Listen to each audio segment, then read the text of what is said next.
आज 26 जनवरी 2025 को हम अपना 76वां गणतंत्र दिवस मना रहे हैं।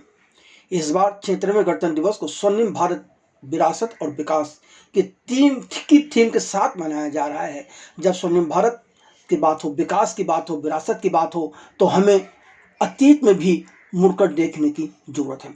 जब बात देश की आज़ादी के उत्सव या गणतंत्र के उत्सव को मनाने की हो, या देशभक्ति की बात करने की हो, या एकजुटता की बात हो, तो बॉलीवुड से जुड़े सभी कलाकार, निर्माता व निर्देशक कभी पीछे नहीं रहे हैं।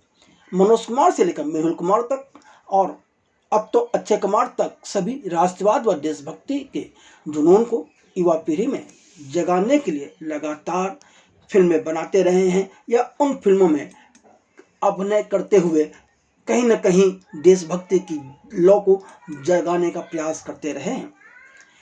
लेकिन बहुत कम लोगों को पता होगा कि इस तरह का काम सबसे पहले स्वर्णिम भारत के इतिहास में अभिनेत्री गीता बाली ने किया था।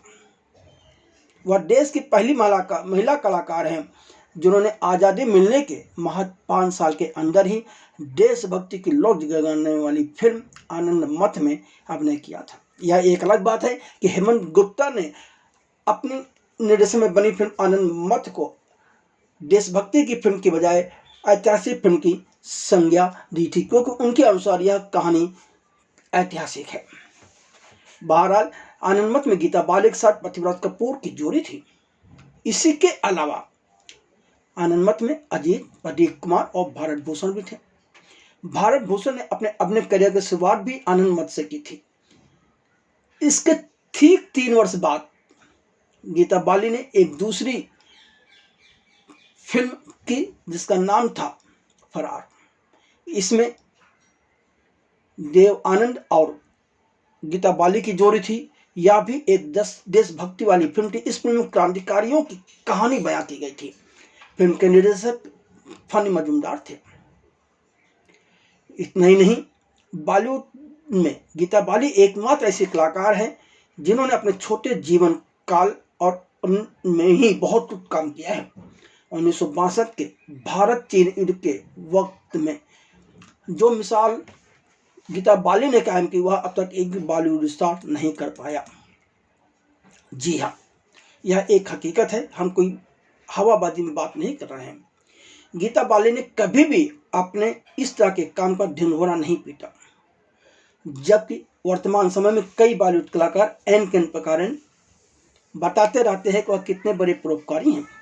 कई कलाकार जब भी किसी की मदद करते हैं या कोई परोपकारी काम करते हैं, तो तमाम टीवी के कैमरामैन व मीडिया का जमावड़ा पहले से ही इकट्ठा कर लेते हैं और फिर उसका जमकर प्रचार भी होता है। पर सच यही है कि वह सब जिस तरह से करते हैं उससे लोगों का उन पर यकीन कम होता है, बल्कि लोगों को यह सब उनका महज एक तमाशा ही नजर आता है।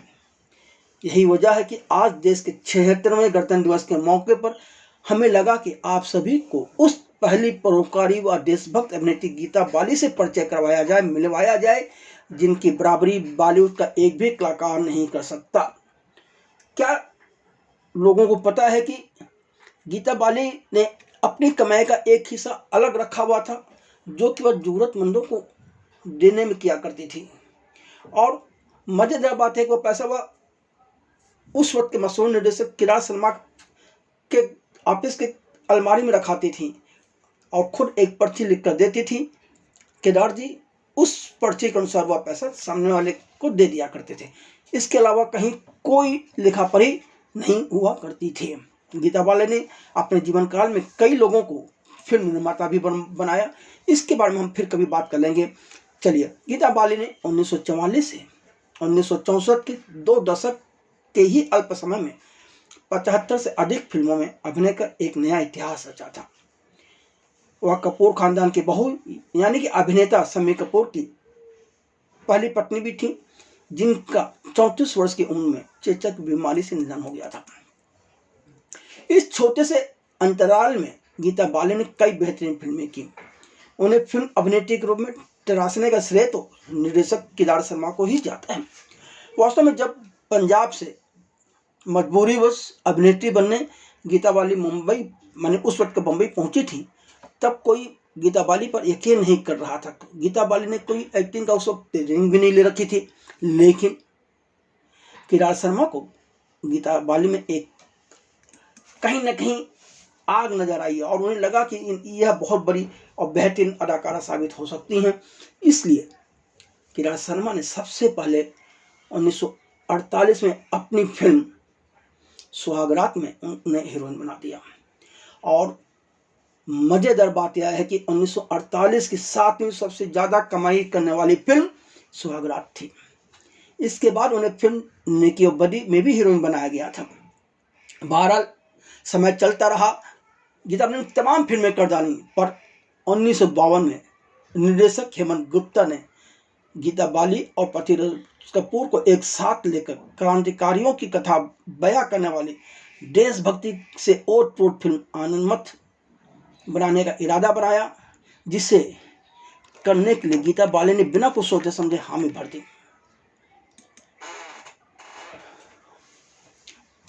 और देशभक्ति से ओत-प्रोत आनंद मठ में अभिनय कर सही मायनों में गीता बाली ने कहीं न कहीं देशभक्ति का जुनून लोगों में भरा था, क्योंकि इस फिल्म में वह क्रांतिकारियों की मदद करती हैं।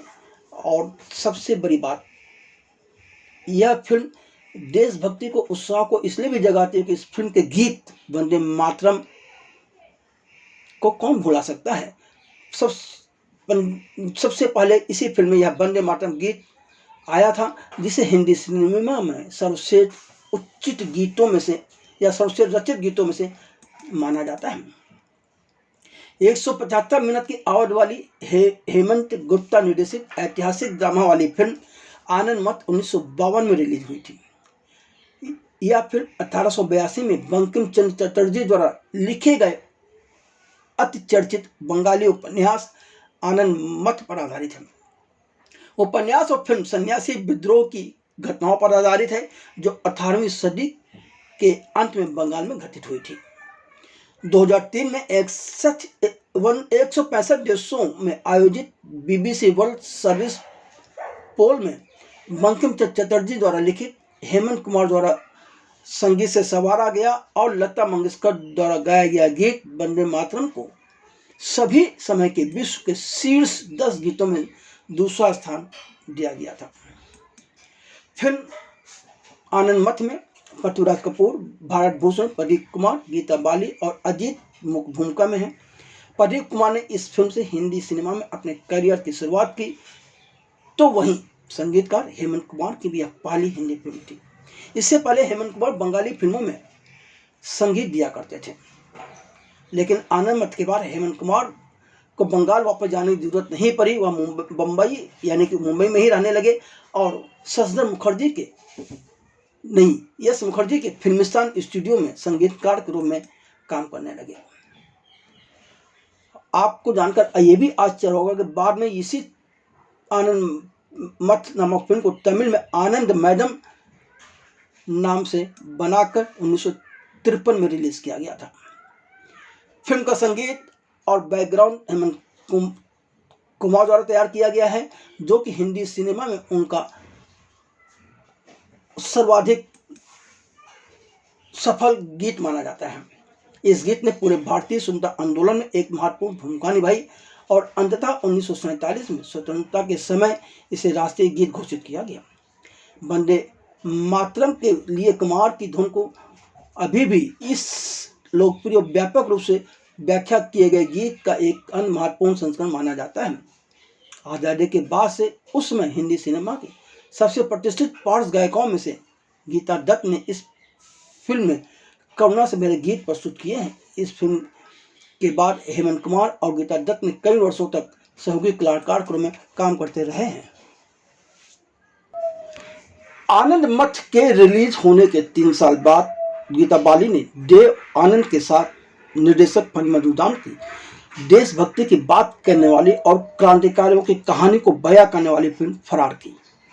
फिल्म फरार की कहानी भारत के विभाजन से पहले की कहानी है, जिसमें गोरा, जिस किरदार को देव आनंद ने निभाया है, एक आदर्शवादी हैं और क्रांतिकारियों के एक समूह के नेता भी हैं। वह अंग्रेजों द्वारा नियंत्रित महत्वपूर्ण स्थानों पर बम विस्फोट करने की योजना बनाते हैं। तभी एक उन्हीं के क्रांतिकारियों में से एक बिपिन जो से पालन निभाया था, वह गोरा को धोखा दे देता है और गोरा को अदालती कार्रवाइयों में फंस जाना पड़ता है। एक दिन अदालती मुकदमे में गोरा बिपिन पर गोली चलाता है, पर इसमें दोनों घायल हो जाते हैं। उसके बाद बिपिन अपने साथी क्रांतिकारियों अजय, जो कि श्रवण कुमार है, और अपनी पत्नी अंजलि, जिसे पूनम ने निभाया है, के साथ समुद्र के रास्ते गोवा भाग जाता है। जब ये तीनों भाग रहे होते हैं तो उसी वक्त तभी गोरा को गोली लगती है और वह गोवा में बसे एक पूर्व क्रांतिकारी के अस्पताल में जाकर अपना इलाज कराता है, जहां मीनाक्षी जो वहां की काम करती है और वह गोरा की सुरक्षा के लिए एक अलग वेश धारण कर उसकी मदद करने की पेशकश करती है, जबकि गोरा को एक गायिका और नर्तकी किट्टी, जिस किरदार में गीता बाली है, से प्यार हो जाता है, पर वह अपनी भावनाओं को व्यक्त नहीं करती और किट्टी भी अपनी भावनाओं को जवाब इस तरह देती है कि वह उसके साथी बनकर उसके क्रांतिकारी के कदम को आगे बढ़ाने में मदद करने का आश्वासन देती है। किट्टी के एक प्रशंसक के माध्यम से गोरा बम बनाने की फैक्ट्री स्थापित करने के लिए आवश्यक चीजें हासिल करने में सफल हो जाता है।